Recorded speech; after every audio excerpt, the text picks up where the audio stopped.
رنگ پوست کلاینتمون رو بر چه اساسی تشخیص بدیم که بتونیم پیگمنت مناسب اون رنگ رو براش انتخاب کنیم. تشخیص این که شما بدونید کلاینتتون چه نوع رنگ پوستی داره میتونه تو نتیجه کارتون خیلی اثر بذاره. تقسیم بندی رنگ پوستا بر اساس جدول فیتزپاتریک که جهانی هستش به 6 دسته تقسیم میشه. چطوری میتونیم تشخیص بدیم که کلاینتمون جزء کدوم کاتگوری در واقع اسکین تایپ ها قرار میگیره؟ یه سوال مشترک هست که میتونین همیشه ازشون بپرسین و اونم این هست که شما وقتی 30 دقیقه زیر آفتاب هستین و ضد آفتاب روی پوستتون نزدین چه اتفاقی بر پوستتون میفته؟ خیلی ها ممکنه اصلا متوجه همچین سوالی نشن، هیچ وقت این تجربه رو نداشتن که زیر آفتاب مستقیم بوده باشن، به خصوص اگر که جایی زندگی میکنن که خب مجبورن کاور داشته باشن روی پوستشون، همیشه نمیتونن اینو تشخیص بدن. بنابراین شما میتونین برگردین به ملیت. معمولا ملیت حالا ایرانی ها جزو دسته 3 و 4 قرار میگیرن، به این معنی که رنگ پوستشون در واقع میدیم براون یا همون متوسط قهوه‌ای هست که زیر آفتاب معمولا اول قرمز میشه پوستشون و بعد برنزه یا تن میشه. اسکین تایپ های شماره 1 معمولا رنگ پوستشون سفید هست و موهای قرمز دارن، ککومک داره روی صورتشون و معمولا زیر آفتاب فقط پوستشون قرمز میشه و هیچ وقت تن نمیشن. این کاتگوری شماره 1 هست. کاتگوری شماره 2 یا اسکین تایپ شماره 2 در واقع اگر که بخوایم ملیت رو مثال بزنیم میتونه ملیت اوکراین، روسیه یا افرادی که پوستای خیلی سفید دارن، چشم آبی و موهای بلاند، اینا میتونن در واقع زیر آفتاب که قرار میگیرن پوستشون اول سرخ میشه یعنی میسوزه و بعد خیلی کم تن میشه. این افراد در واقع جزء کاتگوری یا اسکین تایپ شماره 2 هستن. اسکین تایپ شماره 3 در واقع وقتی زیر آفتاب نیم ساعت قرار میگیرن بدون هیچ پروتکشنی پوستشون میسوزه، قرمز میشن و در نهایت تن میشه پوستشون.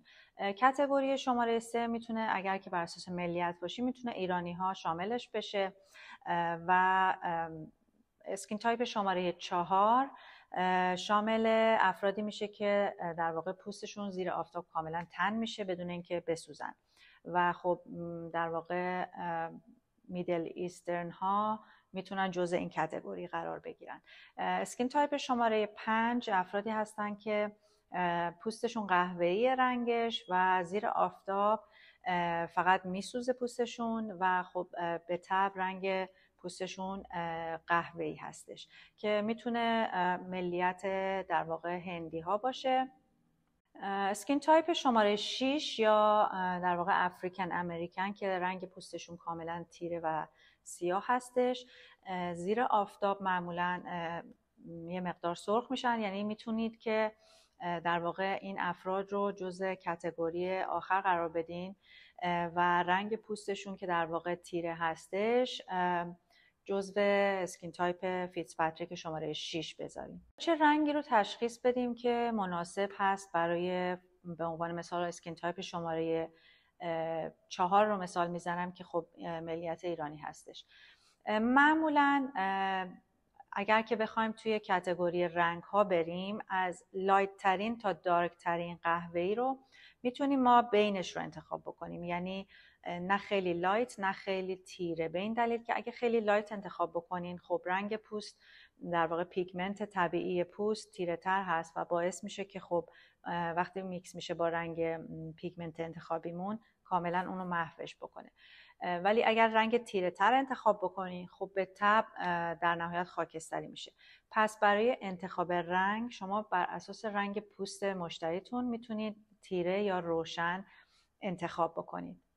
یه نکته خیلی مهم که باید در نظر بگیرین این هست که اگر کلاینت شما تشخیص دادین که اسکین تایپ شماره 4 هست و خب به طبع میایم براش رنگ متوسط قهوه‌ای رو انتخاب میکنین، اینو در نظر بگیرین. اگر که کلاینت شما اوریج سنش بالای 50 و 60 هست حتما 1 یا 2 درجه رنگ قهوه‌ای کم رنگتر براش انتخاب بکنین به دلیل جذب رنگ بالایی که توی در واقع سنهای بالاتر وجود داره باعث میشه که اون رنگ تیره تر بشه.